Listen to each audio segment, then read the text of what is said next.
हाँ जी, हेलो बेटा।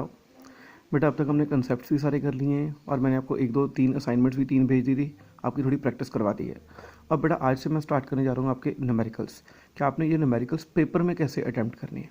अभी तक तो बेटा मैं जो आपको जो करवा रहा था वो जस्ट मैंने आपका एक बेस बनाया है कि आपने बेसिकली करना कैसे होता है। पर हम वही काम जो अब हम रिटन वर्क में करते थे, लिख के करते थे, अब हमने वही काम ऑरली करना है और सीधा आंसर जो है वो पेपर में लिखना होता है। ठीक है बेटा, जैसे हम फर्स्ट स्टेप करते हैं ना कि फर्स्ट स्टेप क्या है, आइडेंटिफिकेशन ऑफ अकाउंट्स। पहले अकाउंट्स आइडेंटिफाई कर लिए, सेकंड स्टेप में उनकी नेचर आइडेंटिफाई कर ली, थर्ड स्टेप में फिर उनका रूल अप्लाई कर दिया डेबिट क्रेडिट का, और एंड में जो हमारी जर्नल एंट्री बनती थी वो हम लिख देते थे। अब ये जो हम 3 स्टेप्स करते थे, ये 3 स्टेप्स आपको जस्ट सिखाने के लिए थे कि आपने न्यूमेरिकल्स करने कैसे होते हैं। पर जब पेपर में बेटा करने हैं, पेपर में आपने ऐसे करने हैं जैसे आज मैं करवाने जा रहा हूँ। मीन्स आपको वो 3 स्टेप्स जो हैं वो धीरे धीरे ऑरली करने की प्रैक्टिस करनी है। ठीक है, अभी स्टार्टिंग में बेटा मैं सिर्फ 1 या 2 न्यूमेरिकल्स आपको करवाऊंगा ताकि धीरे धीरे हमारी स्पीड जो है वो बन जाए, ताकि आपको ऑरली करने आ जाए एक बार। ठीक है बेटा, सो आज देखो पहले करने कैसे है। जैसे बेटा हम अपने क्वेश्चन नंबर 1 पढ़ें। फर्स्ट क्वेश्चन में जो हमारे न्यूमेरिकल में है उसके लिखा है उसने, following transactions of Ramesh for 1 April 2019 are given as below, journalise them. और देखो बेटा हमने किसकी बुक्स हैं, रमेश की। सो सबसे पहले तो हम क्वेश्चन की स्टार्टिंग में लिखेंगे in the books of Ramesh, जिसकी बुक्स है। अगर नहीं आपको नाम गिवन तो सिर्फ इन द बुक्स ऑफ लिख के आगे ब्लैंक छोड़ दो। ठीक, अगर आपको न्यूमेरिकल में नाम नहीं गिवन कि आप किसकी बुक्स मेंटेन कर रहे हो। ठीक है, ये मैं क्वेश्चन नंबर 1 कर रहा हूँ। और देखो बेटा फर्स्ट ट्रांजेक्शन पढ़े हम, उसने लिखा है Ramesh started business with cash. अब देखो बेटा अकाउंट्स आइडेंटिफाई ऑरली करो, लिख के नहीं करने। आप रमेश ने बिजनेस स्टार्ट किया है। जब भी बेटा कोई बिजनेस स्टार्ट करता है तो फर्स्ट अकाउंट कौन सा आता है, कैपिटल। और दूसरा उसने कैश के साथ स्टार्ट किया, दूसरा अकाउंट कौन सा आएगा, कैश। अकाउंट्स आइडेंटिफाई हो गए, कैपिटल एंड कैश। अब कैपिटल क्या है, पर्सनल। कैश क्या है, रियल। अब पर्सनल रूल क्या है, debit the receiver, credit the giver. अब बड़ा बिजनेसमैन ने बिजनेस में कैपिटल इन्वेस्ट की है, it means he becomes giver. और गिवर को हम क्या करेंगे, क्रेडिट। इसलिए कैपिटल क्या हो जाएगी, क्रेडिट। और कैश आपका रियल है, रियल का रूल क्या है, debit word comes in, credit word goes out. अब बेटा हमने बिजनेस के पॉइंट ऑफ व्यू से देखना है। बिजनेस के पॉइंट ऑफ व्यू से कैश की हुआ है कम्स इन, कम्स इन को हम क्या करेंगे, डेबिट। सो हमारी जर्नल एंट्री क्या बन गई, cash account debit to capital account. बस इसको यहाँ पर लिख लो, कैश अकाउंट डेबिट, थोड़ी स्पेस छोड़ के, टू कैपिटल अकाउंट। इस कैश अकाउंट स्टार्टिंग में लिखना है, डेबिट यहाँ पर एंड में, टू कैपिटल अकाउंट, या थोड़ी स्पेस छोड़ के एंट्री होगी। बेटा अमाउंट हमारी थी 1 लाख, अमाउंट पे कैसे लिखोगे, डेबिट में भी 1 लाख और क्रेडिट के सामने क्रेडिट में भी 1 लाख। और डेट पर आपको गिवन थी 1 अप्रैल, सो डेट में यहाँ पर आ जाएगा 2019 1 अप्रैल। ठीक है, एंट्री लिखी। और बेटा ब्रैकेट में हमने लिखनी होती है नरेशन। नरेशन हम स्टार्ट करते हैं हमेशा बीइंग से। नरेशन को बेटा वैसे लिखनी ज़रूरी है, इसका मायना कुछ नहीं होता कि आपने कैसे लिखनी है। ठीक है, कह लो नरेशन का मीनिंग होता है कि जो भी आपने एंट्री पास की है जस्ट उसको एक सिंपल एक इंग्लिश की लाइन में आपने उसको एक्सप्लेन करना है एंट्री को। बेटा अगर आपको एक्सप्लेन करनी आती है, इंग्लिश खुद बनानी आती है, वैसे आप इंग्लिश मीडियम स्कूल के बच्चे हो, आपको इंग्लिश खुद बनानी आती होगी। ठीक है ना, सो आप खुद इंग्लिश में एक लाइन लिख सकते हो। नहीं भी आती तो जो आपको न्यूमेरिकल में गिवन है जस्ट वही उतार दो। न्यूमेरिकल में क्या गिवन है, Ramesh started business with cash, चाहिए यहाँ पर यही लिख दो, being Ramesh started business with cash. ठीक है, या आप अपनी तरफ से बनाना चाहते हो तो अपनी तरफ से लिख दो, being amount invested into the business, जैसे लाइन लगा के क्लोज कर देना। सो फर्स्ट एंट्री आपकी होगी, so that completes your first entry. इस तरह से आपने एंट्री जो है वो पेपर में करनी है। क्लियर बेटा, बस बीइंग लिख के आगे अपना नरेशन लिखते हैं। क्लियर, ऐसे हम बेटा सेकंड देखते हैं। अब सेकंड हमारी एंट्री है पेड इनटू बैंक। अब इसमें बेटा अकाउंट्स आइडेंटिफाई करो। एक तो अकाउंट कौन सा हो गया, बैंक, और अपने बैंक में पैसे जमा करवाए हैं। दूसरा अकाउंट कौन सा देगा, कैश। अकाउंट्स आइडेंटिफाई हो गए। अब बैंक और कैश दोनों ही क्या हैं, एसेट्स, और दोनों की नेचर क्या आ जाएगी, रियल। अब रियल का रूल क्या है, debit word comes in, credit word goes out. अब बेटा आपने बैंक में पैसे डिपॉजिट करवाए हैं, सो बैंक में पैसे क्या हो गए, कम्स इन, सो बैंक क्या हो जाएगा, debit.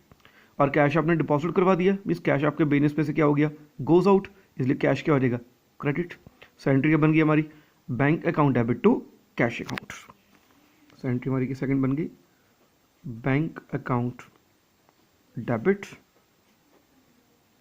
To cash account. Amount is 20,000, amount के कॉलम में कितना आ जाएगा, 20,000, and date is 2 April, so date में कितना आ जाएगा, 2 अप्रैल। और ब्रैकेट में नरेशन आ जाएगी, बीइंग आपको यहाँ अपने नरेशन लिख देनी है और एंट्री क्लोज। ठीक बेटा, सेकंड होगी। Now third one, bought goods for cash. एक तो बेटा आपने गुड्स परचेज किए हैं, जैसे हमने कंसेप्ट में किया हुआ है। गुड्स के लिए अकाउंट कौन सा यूज़ करते हैं? परचेज। सो एक तो अकाउंट आ जाएगा परचेज और दूसरा कैश परचेज किया, दूसरा अकाउंट आ जाएगा cash. Now purchase is an expense, so nature is nominal. Cash is an asset, nature is real. और बेटा नॉमिनल में हम एक्सपेंसेस को क्या करते हैं? Debit. Debit all expenses and losses, इसलिए परचेज क्या हो जाएगी? डेबिट। और जब हमने पेमेंट की तो कैश गोस आउट, कैश क्या हो जाएगा? क्रेडिट। सो एंट्री हमारी क्या बन गई? Third one, purchase account debit to cash account. 50,000 50,000 50,000 और ब्रैकेट में नरेशन आ जाएगी being goods purchase for cash. और इसकी डेट कौन सी? 3 अप्रैल। सो यहाँ पर आ जाएगा 3 अप्रैल। सो तीनों की बेटा एंट्रीज हमारी। अब fourth one, Drew cash from bank for office use. अब ऑफिस यूज़ के लिए आपने पैसा निकलाया। अब बेटा इसको भी हमने कंसेप्ट में किया था। अगर तो पैसा हम कोई भी बैंक से निकालते हैं फॉर पर्सनल यूज़, उसको हम क्या कहते हैं? ड्राइंग्स। पर जब भी हम पैसा कोई बैंक में से निकालते हैं for office use means for business purpose, तो उसको हम क्या कहते हैं? कैश। सो एक तो अकाउंट आइडेंटिफाई रहेगा कैश, और दूसरा आपने पैसा निकलवाया बैंक में से, दूसरा अकाउंट कौन सा आ जाएगा? बैंक। अब बेटा कैश और बैंक बोथ आर एसेट्स, दोनों की नेचर क्या आ जाएगी? रियल। अब रूल बेटा क्या है? Debit what comes in, credit what goes out. बेटा आपने बिजनेस में से कैश निकलाया है बैंक में से, सो बिजनेस में कैश क्या हो गया? आ गया, कम्स इन, कैश क्या हो जाएगा? डेबिट। और बैंक में से कैश आपने निकलवाया मीन्स बैंक में से कैश क्या हो गया? गोज आउट, सो बैंक क्या हो जाएगा? क्रेडिट। सो एंट्री हमारी क्या बन गई? Cash account debit to bank account. Amount will be 10,000 10,000 10,000। Bracket में नरेशन आ जाएगी paying cash withdrawn from bank. ठीक, और इसकी डेट कौन सी थी? 4 अप्रैल। तो 4 अप्रैल। सो 4 ट्रांजेक्शन बेटा हमारी होगी। Next fifth, sold goods to Krishna. बेटा हमने कृष्णा को सेल किए हैं। ये भी बेटा हमने गुड्स कंसेप्ट किया हुआ था कि अगर किसी भी सेल या परचेज की ट्रांजेक्शन में किसी पर्सन का नेम आ जाए विदाउट कैश और विदाउट चेक, उसका मीनिंग क्या होता है? The transaction is being made on credit basis. उधार लिया हमने या उधार बेचा है हमने, इट मीन्स उस पर्सन का नाम आएगा। सो एक तो इसमें अकाउंट आ जाएगा कृष्णा, और दूसरे गुड्स हमने सेल किए हैं, दूसरा अकाउंट कौन सा आ जाएगा? सेल्स। अब कृष्णा क्या आ जाएगा? पर्सनल। सेल्स आपकी इनकम, सो नॉमिनल। अब पर्सनल का रूल क्या है? Debit the receiver, credit the giver. बेटा हमने कृष्णा को गुड्स बेचे हैं, it means Krishna is receiving goods from us, it means he becomes receiver, और रिसीवर को हम क्या करेंगे? डेबिट, इसलिए कृष्णा डेबिट हो जाएगा। और सेल्स हमारे लिए इनकम है, और नॉमिनल में हम इनकम्स को क्या करते हैं? क्रेडिट, तो सेल्स क्या हो जाएगी? क्रेडिट। सो आपकी एंट्री बन गई Krishna debit to sales account 15,000। Bracket में नरेशन आ जाएगी being good sold to Krishna on credit basis. ठीक, और डेट इज 13 अप्रैल। सो बेटा ये भी होगी। Next sixth, bought goods from Shyam. अब बेटा हमने श्याम से गुड्स परचेज किए। अब इसमें बेटा देखो अकाउंट्स कौन से आएंगे? एक तो गुड्स परचेज किए हैं, उसके लिए अकाउंट कौन सा आ जाएगा? Purchase account. और दूसरा बेटा इसमें पर्सन का नेम गिवन है विदाउट कैश और विदाउट चेक, इट मीन्स ये भी ट्रांजैक्शन कौन सी है? क्रेडिट ट्रांजैक्शन है, मीन्स नेम आएगा। सो दूसरा अकाउंट कौन सा आ जाएगा? Shyam. Now purchase an expense, so it's nominal, Shyam personal. और बेटा नॉमिनल में एक्सपेंसेस को हम क्या करते हैं? डेबिट, इसलिए परचेज क्या हो जाएगी? डेबिट। और बेटा श्याम ने हमें गुड्स दिए हैं, हमने खरीदे हैं ना, we are purchasing goods from Shyam, it means हम रिसीव कर रहे हैं, पर श्याम हमें गुड्स क्या दे रहा है? ही बिकम्स गिवर, और गिवर को हम क्या करते हैं? क्रेडिट, इसलिए श्याम क्या हो जाएगा? क्रेडिट। सो हमारी एंट्री क्या बन गई? Purchase account debit to Shyam, amount is 22,500।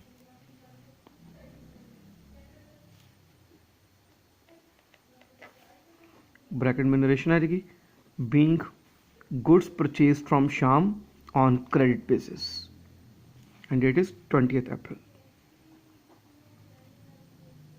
ठीक, next is 22nd, Krishna return goods. बेटा कृष्णा ने हमें गुड्स क्या कर दिए, वापस कर दिए। अब बेटा हमें वापस मिले हैं, ठीक है ना, जब हमें वापस मिली है इट मीन्स हमारा क्या मतलब बना इसका कि हमारी जो सेल की हुई चीज़ है वो वापस आ गई। जब सेल की हुई चीज़ वापस आ गई उसको हम क्या कहेंगे, सेल्स रिटर्न, या कह सकते हैं रिटर्न इनवर्ड्स। ठीक बेटा, अगर हमने किसी को चीज़ें वापस की हो तो वो क्या बनती है, परचेज रिटर्न। पर जब हमें कोई चीज़ें वापस कर दे इट मीन वो हमारे लिए क्या बनती है, सेल्स रिटर्न। सो एक तो इसमें अकाउंट बड़ा आएगा सेल्स रिटर्न, और दूसरा किसने वापस की है, कृष्णा ने, दूसरा आएगा कृष्णा। अब बेटा सेल्स रिटर्न किसका ऑपोजिट होगा, सेल्स का, ठीक है ना, रिटर्न हमेशा ऑपोजिट होती है। अब सेल्स क्या होती है, क्रेडिट, रिटर्न उसका ऑपोजिट क्या बन जाएगा, डेबिट, इसलिए सेल्स रिटर्न डेबिट हो जाएगा। इसको आप सेल्स रिटर्न अकाउंट भी लिख सकते हो या फिर रिटर्न इनवर्ड अकाउंट पे लिख सकते हो, it's one and the same thing. तो सेल्स रिटर्न अकाउंट क्या हो गया, डेबिट। और दूसरा अकाउंट था Krishna, Krishna as a personal, personal का रूल क्या है, debit the receiver credit the giver. बेटा कृष्णा ने हमें गुड्स वापस दिए, मीन्स वो क्या बन गया, गिवर, और गिवर को हम क्या करेंगे, credit. So to Krishna, amount is 2000,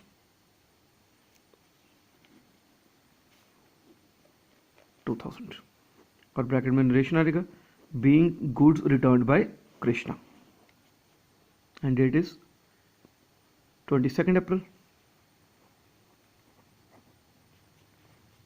next is 24 April, receive from Krishna allowed him discount. अब इस वजह इसमें देखो, इसमें 3 अकाउंट्स आएंगे। हमें कृष्णा से पैसे कितने मिले हैं, 12,500, और हमने उसको डिस्काउंट कितना दिया है, 500। अब इसमें बेटा अकाउंट्स आइडेंटिफाई करो। एक तो बेटा हमें पैसे मिले हैं, सो एक तो अकाउंट कौन सा आ जाएगा, कैश। एक हमने पैसे कहाँ से मिले हैं, कृष्णा से, दूसरा अकाउंट आ जाएगा कृष्णा। और तीसरा बेटा हमने आपको बताया था डिस्काउंट हमारा कैश डिस्काउंट होता है, वो 2 तरह का होता है, एक तो होता है डिस्काउंट अलाउड, एक होता है डिस्काउंट रिसीव्ड। अब बेटा हमें पैसे मिल रहे हैं, इट मीन्स हम क्या हुए, सेलर, और सेलर हमेशा डिस्काउंट देता है। सो तीसरा अकाउंट कौन सा आ जाएगा, डिस्काउंट अलाउड। ठीक, सो हमारे अकाउंट्स कौन से आइडेंटिफाई हो गए, one is cash, second is Krishna, and the third one is discount allowed. Now cash is real, Krishna is personal, discount allowed is nominal. हमारा एक्सपेंस हुआ। अब रूल्स में जो हमें पैसे मिले हैं, debit what comes in, cash क्या हो जाएगा, डेबिट। कृष्णा ने हमें पैसे दिए हैं, ही बिकम्स गिवर, वो क्या हो जाएगा, क्रेडिट। और एक्सपेंसेस में हम डिस्काउंट आपका एक्सपेंस बना, और नॉमिनल में हम एक्सपेंसेस को क्या करते हैं, डेबिट। सो हमारी एंट्री क्या बन गई, cash account debit, discount allowed account debit to Krishna. बड़े कृष्णा से हमें पैसे कितने मिले, 12,500, डिस्काउंट कितना है, 500, टोटल बिकम्स 13,000। ठीक है, हमने कहा था ना कि हमारा डेबिट टोटल और क्रेडिट टोटल इक्वल चाहिए हमेशा। ठीक है, और ब्रैकेट में नरेशन आ जाएगी, being cash receive from Krishna and discount allowed. ठीक, और इसकी डेट कौन सी, 24 अप्रैल। सो यहाँ पर आएगा 24 अप्रैल। सीवी ट्रांजैक्शन हमारी कंप्लीट होगी। Next, paid cash to Shyam, discount received. But इसमें तो साफ ही उसने बता दिया, हमने तो पेमेंट की है। सो पेमेंट किस में की है, कैश में। सो एक तो अकाउंट आ जाएगा कैश, किसको की है, शाम को, दूसरा आ जाएगा शाम, और तीसरा बेटा हम पेमेंट कर रहे हैं। जब हम पेमेंट कर रहे हैं इट मीन्स हम क्या बन गए, बायर, और बायर को हमेशा डिस्काउंट क्या मिलता है। सो तीसरा अकाउंट कौन सा आ जाएगा, डिस्काउंट रिसीव्ड। अब बेटा कैश इज रियल, शाम इज पर्सनल, डिस्काउंट जो आपको डिस्काउंट मिला, आपका फायदा हुआ, मीन्स नॉमिनल।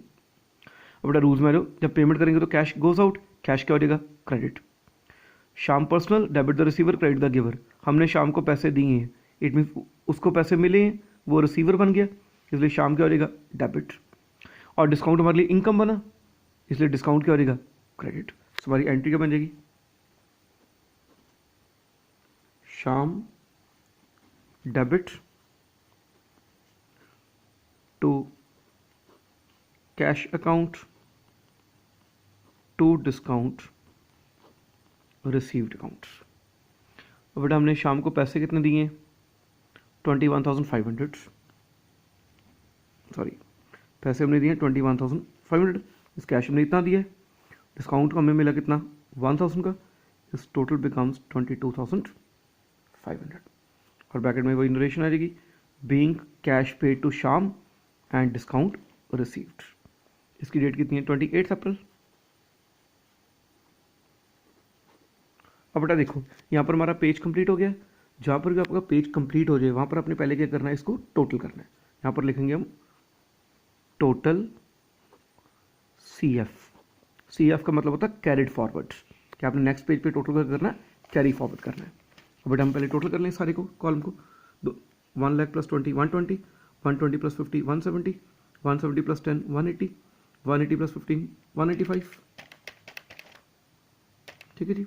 उसके बाद 22,500 प्लस 2,500 2000 24,500।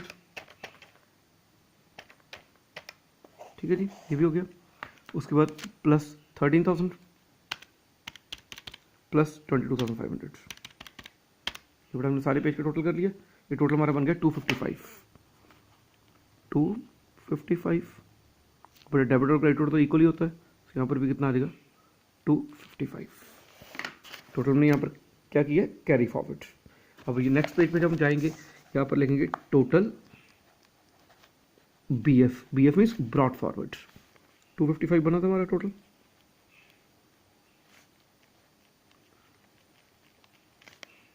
ठीक है जी, हमने टोटल ब्रॉट फॉरवर्ड कर लिया नेक्स्ट पेज पे। ठीक, अब हम आगे ट्रांजेक्शन वैसे ही स्टार्ट कर देंगे जैसे कर रहे थे। अब 28 अप्रैल तक हमारे होगी। अब 28 अप्रैल के बाद कौन सी है, 30 अप्रैल को cash sales for the month. बेटा अपनी कैश सेल्स की है, इसमें बेटा अकाउंट आइडेंटिफाई करो। एक तो सेल्स की है, सो एक तो अकाउंट आ जाएगा सेल्स। और कैसे की है, कैश। कैश मीन्स पैसे लेके गुड्स बेचे हैं, सो दूसरा अकाउंट कौन सा आ जाएगा, cash. Cash is an asset, so real. Sales आपकी इनकम, सो नॉमिनल। बेटा आपको पैसे मिले हैं, मिले मीन्स जब चीज़ें बेची हैं तो आपको पैसे मिले हैं ना, मिले मीन्स कम्स इन, कैश क्या हो जाएगा, डेबिट। और सेल्स आपके लिए इनकम बन गई, सेल्स क्या हो जाएगी, क्रेडिट। सो आपकी एंट्री क्या बन गई, cash account debit to sales account. Bracket में नरेशन आ जाएगी, being good sold for cash. और इसकी अमाउंट कितनी थी हमारी, that is 80,000।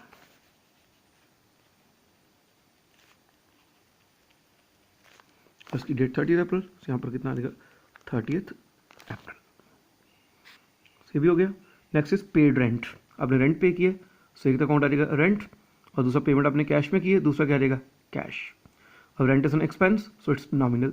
Cash is an asset, so it's real. अब बेटा नॉमिनल में हम एक्सपेंसेस को क्या करते हैं, डेबिट, इसलिए रेंट क्या हो जाएगा, डेबिट।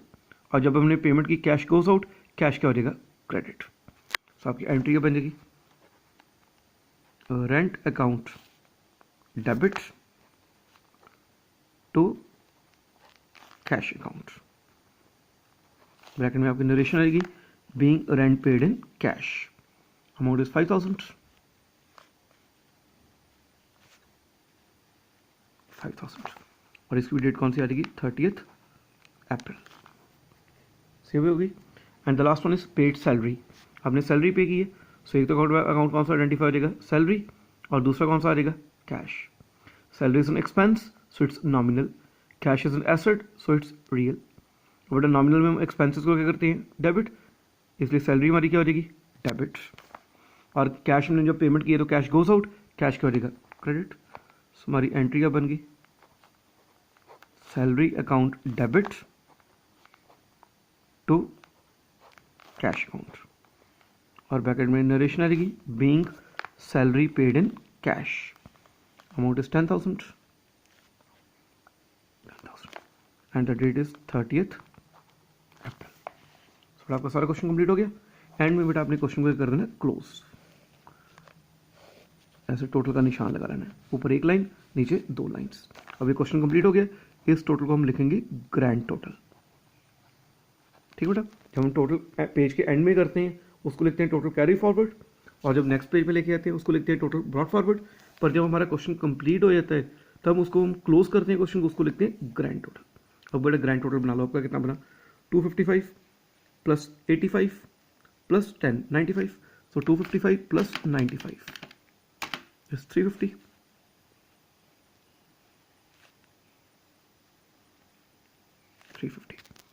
ठीक है, so this is a way to attempt the question बेटा। ठीक है, आज बेटा मैं सिर्फ एक ही क्वेश्चन आपको करवा रहा हूँ, जस्ट आपके लिए। पहले आप इसी क्वेश्चन को अच्छी तरह से पहले वीडियो को देखना ध्यान से, उसको अच्छी तरह से स्टडी करना कि कैसे की है। बाद में यही क्वेश्चन बेटा एक बार या 2 बार, कम से कम वैसे 2 बार इसको खुद क्वेश्चन को करके देखना, इसी क्वेश्चन को ही रफ कॉपी पे, ठीक है, ताकि आपको एक बार आपका एक माइंड सेटअप हो जाए और आपका हाथ सेट हो जाए कि आपने ऑरली क्वेश्चन कैसे करना है, ठीक है। फिर ऐसे धीरे धीरे जैसे आपका माइंड बनता रहेगा, मैं स्पीड थोड़ी इंक्रीज़ करता रहूँगा, ठीक है बेटा। अब जो नेक्स्ट क्वेश्चन है वो आपसे मैं नेक्स्ट वीडियो में डिस्कस करूँगा, ठीक है बेटा। Okay, thanks.